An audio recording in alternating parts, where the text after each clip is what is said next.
Hello বন্ধুরা, কেমন আছো? আজকে বানাচ্ছি মুড়ি ঘন্ট।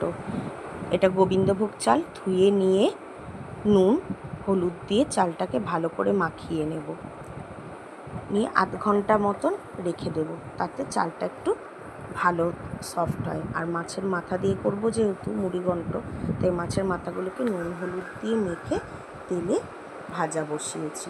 মাথাটাকে যে যেমন, কেউ যদি বেশি ভাজা খাও বেশি ভাজবে, যদি একটু কম ভাজা খাও তাহলে একটু কম ভাজবে, সেটা যার যার নিজের পছন্দ অনুযায়ী। মাথাগুলোকে ভালো করে ভেজে নেবে, এপাশ ওপাশ ভালো করে মাথাগুলো ভেজে নেবে। ভেজে নিয়ে এবার তুলে রেখে আলুগুলোকে ওই তেলের মধ্যে দিয়ে দিয়েছি। এবার আলুগুলোকে একটু ভালো করে ভেজে নেব। কেউ চাইলে নাও ভাজতে পারো, তবে ভেজে নিলে টেস্টটা ভালো হয়। আলুগুলোকে ভালো করে ভেজে নিয়ে আলুগুলোকে তুলে রাখবো। ঠিক এরকম লাল লাল করেই ভাজবে, তাতে সেদ্ধটা তাড়াতাড়ি হয়।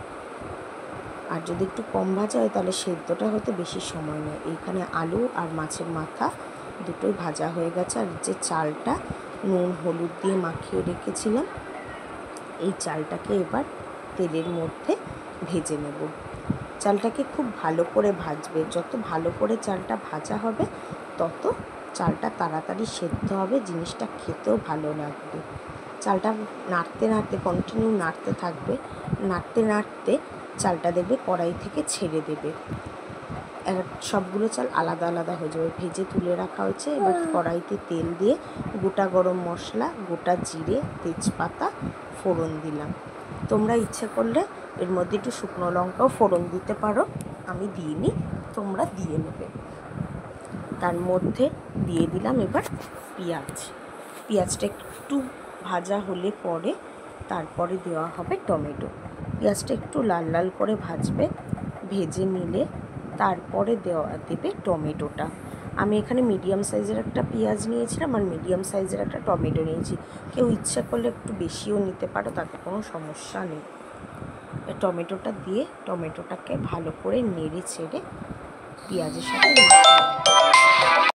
টমেটো আর পেঁয়াজটা একটু সেদ্ধ হয়ে আসলে পরে তার মধ্যে নুন দিয়ে দিলাম। নুনটা দিলে পরে সেদ্ধটা আরও ভালো হয়, তাই প্রথমেই নুন দিইনি, নুনটা একটু পরেই দিলাম। দিয়ে ভালো করে নাড়াচাড়া করে নেব। দেখবে টমেটোগুলো হালকা গলে গলে যাবে। সেই সময় আদা, পেঁয়াজ, রসুন আর কাঁচা লঙ্কা একসাথে পেস্ট করে রেখেছিলাম, সেই বাটাটা দিলাম।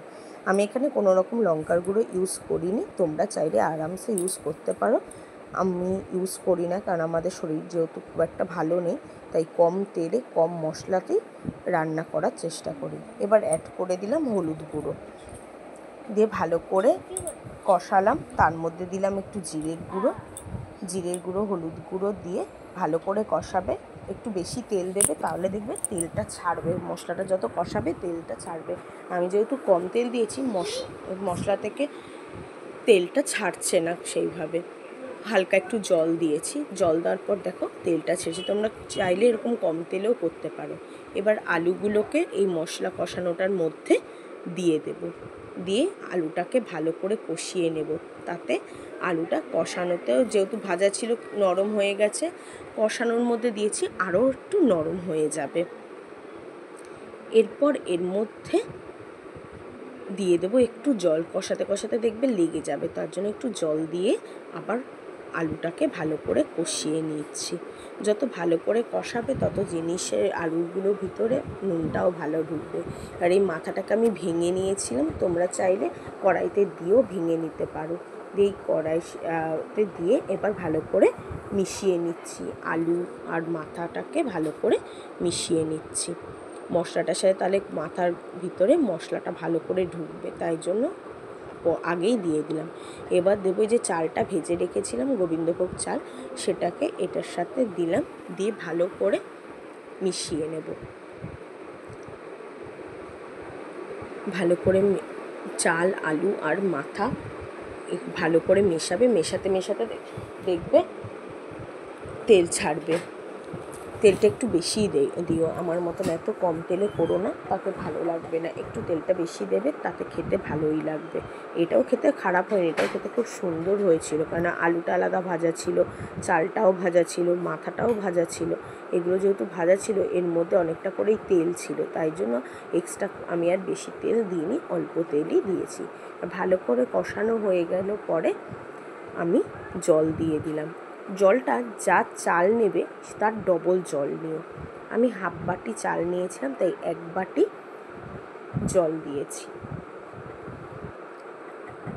জলটা গরমই হতে হবে এরকম কোনো ব্যাপার নেই, জলটা ঠান্ডা জল দিলেও চলে, কোনো অসুবিধা নেই। কেন যেহেতু চাল, আলু, মাথা সবই, আর গোবিন্দভোগ চাল খুব তাড়াতাড়ি সেদ্ধ হয়ে যায়, তাই জন্য জলটা একটু ঠান্ডা দিলেও অসুবিধা হয় না। আমি ঠান্ডা জলই বরাবর ব্যবহার করি, গরম জল আমি ব্যবহার করি না। তোমরা চাইলে গরম জল ব্যবহার করতেই পারো। অনেকক্ষণ ধরে ভালো করে নাড়বে, নাড়লে পরে জিনিসটা ভালো করে মিক্স হবে। দেখো এবার আমার প্রায় হয়েই এসেছে, দেখেছো ওপরে কতটা তেল ছেড়েছে। আঁচটা একটু যখন নাকি ভালো করে ফুটে যাবে, তারপরে আঁচটা একদম একটু লো করে দেবে। লো করে দিলে পরে দেখবে ওপর থেকে হালকা হালকা করে তেলটা ভাসতে শুরু করে। আর যদি বেশি তেল দাও তাহলে তো ভাসবেই, কোনো কথা নেই। অল্প তেলে এইভাবেই আমি এই মুড়ি ঘন্টটা বানালাম। কেমন লাগলো সবাই জানিও, আর ভালো লাগলে একটু লাইক